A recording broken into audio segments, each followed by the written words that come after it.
L'onction des malades, contrairement à ce que l'on pense, n'est pas le sacrement des mourants.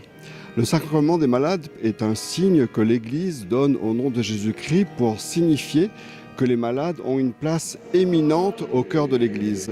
La preuve, c'est qu'aujourd'hui, au cours de cette célébration du sacrement des malades, les malades seront placés au centre de l'esplanade, non pas à côté, non pas derrière le public, mais au centre.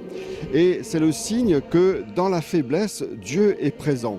Le Christ vient au secours de ceux qui sont faibles, pauvres et malades.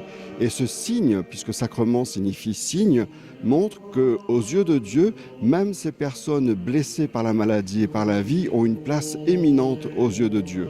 Ce n'est pas du tout ce qu'on a vécu au XIXe siècle ou encore dans certaines églises comme le dernier sacrement que l'on donne à l'extrême onction, c'est-à-dire au moment de la mort. Ce n'est pas du tout ça. C'est un sacrement de vie, c'est une célébration des vivants.